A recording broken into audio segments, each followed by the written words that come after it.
Hello everyone, welcome to a demonstration of Rashtriya Urja Portal, the National Energy Operation Portal. This centralized platform is designed to empower grid operators and faculty managers with real-time intelligence for smarter, more efficient and cost-effective management. So this is a username and password which is already feed into it. Let's log into it. Then we will jump into a dashboard which is already lively connected to the time of the Earth system. So it's showing that it is connected. Then we will see that there is the live energy status which will tell us about how much energy is being produced in the different channels like solar panel. This is night time, so yes, of course the energy is zero in the solar power system. There will be some fluctuation like 4.6 kilowatt. This is because of the moonlight, and this will refresh every 6 seconds, so there can be minor changes in the values. Then there comes the wind energy, the buying from the grid, battery storage which is currently discharging because this is the night time. Then the total campus need, every 6 seconds it changes according to the need, so we will get a smart accommodation system, smart saving opportunities like high solar generation expected at 1 p.m., which is predicted by our weather analysis system. Then the electricity tariff which will be highest at 6 to 9 because of the high demand in that time. We will need to use a battery that time to minimize our cost. So let's come to the VPP or virtual power plant, which is the heartline of our system. So VPP system, there is the three operation strategies. First comes the eco mode, then comes the cost saver mode and reliance mode. Let's dig into it. In reliance mode, we ensure that the backup is being used in our system already, so it increase the grid dependency. As you can see in the graph, the red bar is showing that the grid is bought how much in the system.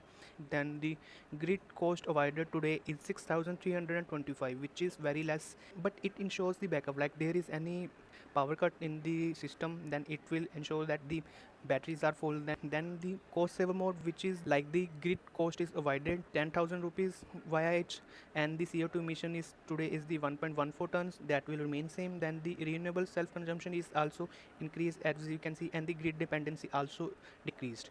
So in this we ensure that the every appliance is being used, like there is no power droppage in any of public sector. It will be automatically generate some live recommendation alerts, so that's why we will avoiding the cost from the grid. So after coming to the cost saver mode, we come to the eco mode, which prioritize environmental stability above all else. Automatically configure the system, maximize consumption on the site of the renewable energy from the solar and the wind installation. In this mode we will system aggressively use the available green energy, as we can see in this graph. Then it will discharge the battery to meet the department, treating grid electricity as last resort only when the local generation and the storage are insufficient. As we can see in the grid import is being used still in this eco mode to run the critical task in this model. So this approach significantly reduce the carbon emission, and organize committing to achieve net zero goal or minimizing the environmental impact, even if means occasionally missing out to maximum cost saving opportunities during peak grid tariff.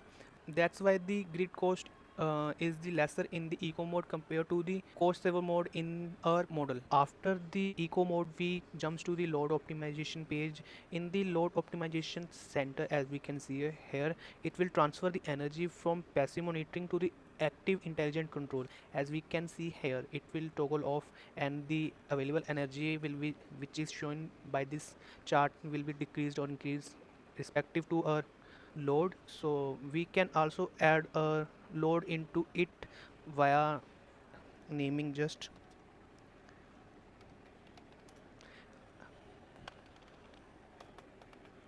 I will name it light and then enter its rating. I will enter, let's say, 20 kilowatts, and the priority will be important.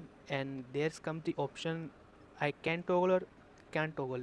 If I choose not, then it will can be toggled. So I save the load. Here's the light load has come into our system.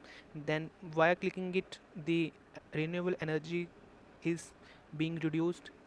And then there's come the critical priority systems which can't be toggled, as I said earlier.